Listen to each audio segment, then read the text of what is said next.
According to a recent opinion poll, many Muslims say that the way for the West to have better relations with Islam is to show it more respect.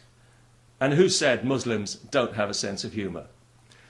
Given that Islam is officially above criticism in the West, it's hard to imagine how we could give it any more respect short of closing down all the pubs, growing beards and beating up women who don't want to dress like nuns.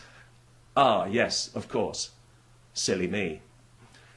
I think many people in the West are now realising that Islam has already been given far too much respect, especially here in Europe, where, according to another poll, people now see it as a threat to their culture. They carry on accommodating its every demand, of course, but this is not because Islam is welcome in Europe, far from it. It's because people have been conditioned by the lie of multiculturalism to believe that what they should think is more important than what they do think.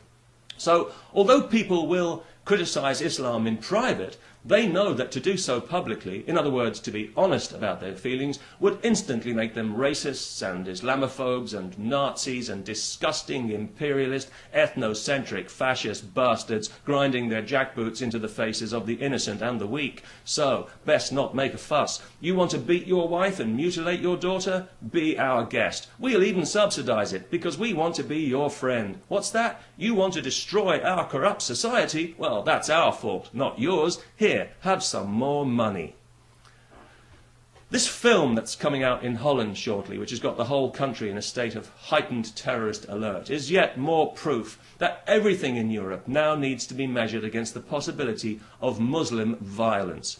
Every play, every film, every art exhibition, every magazine article, in fact, our whole culture is now subject to Muslim approval. But then this is Europe, and we have a history of appeasement and caving into threats. Radical Islam knows this and is playing us like a violin. They know that Islam will never get blamed for anything in Europe, no matter what happens.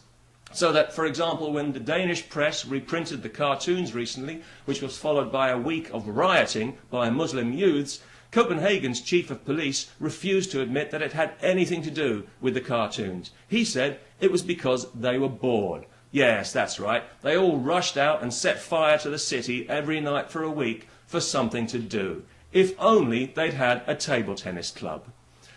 The whole thing happened because 3 Islamic fanatics were caught planning to murder the cartoonist. Imagine how bored they must have been. Oh yes, also, a newsflash for European journalists. An anti-Semitic attack by Muslims on Jews is not a conflict between communities. In case you hadn't noticed, Islam hates Jews. Even if Israel didn't exist, Islam would still hate Jews. Their holy book tells Muslims that they should hate Jews. So I think you'll find what's happening is not a conflict between communities at all, but a violent, unprovoked, racist attack by Muslims on Jews because they're Jews. Just thought I'd clear that one up for you so that you can report it accurately next time, if you bother to report it at all. If we were serious about respecting Islam, we would give it an honest reality check. Islam needs to adapt to Europe, not the other way around. Now, I know a lot of Muslims actually agree with this, and they make an effort to adapt and to rub along with everybody else, which is great, and it's very welcome. But we all know that a lot of others don't, which is why many European cities have large Muslim ghettos controlled by religious bigots, where indigenous laws and values are increasingly unwelcome.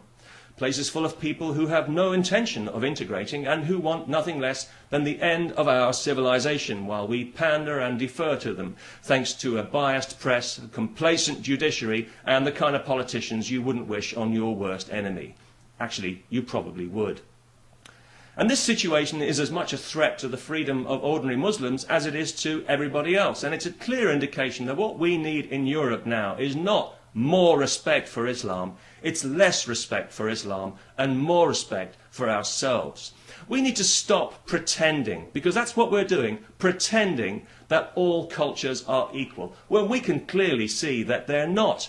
Islamic culture is not equal to Western culture. It encourages violence against women, against Jews and homosexuals. It sanctions polygamy and marrying old men to young children in a disgusting travesty of human relations. Anyone in the West advocating these kinds of values would very quickly find themselves in jail. It's not equal, it's inferior.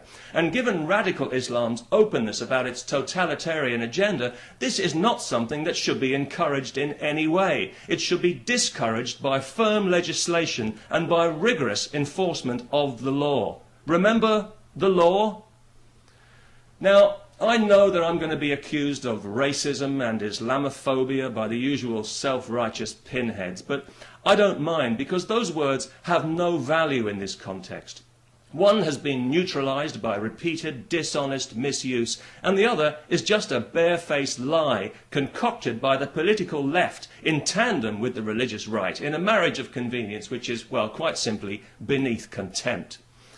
A phobia is an irrational fear. Resisting Islam is not irrational. Pandering to it is irrational.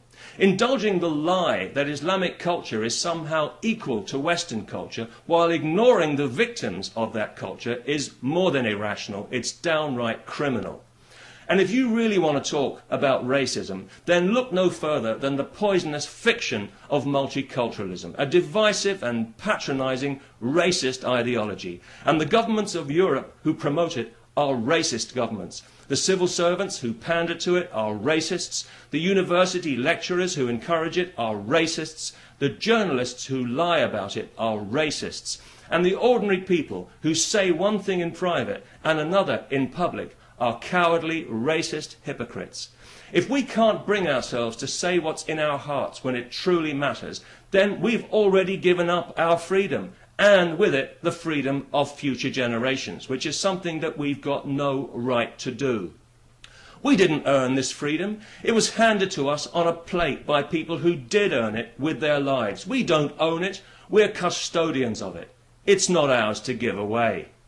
So it's time to speak up, Europe. It's time to stop whining and bellyaching about the Americans for 5 minutes and show a little backbone for once.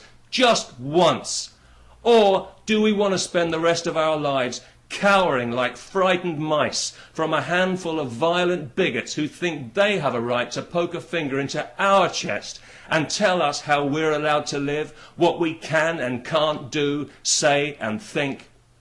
Well, I don't know about you, but anyone who asks me that question is going to get a very short answer. And I'll give you a clue, it won't contain the words Allah or Akbar. Peace. Wouldn't that be nice?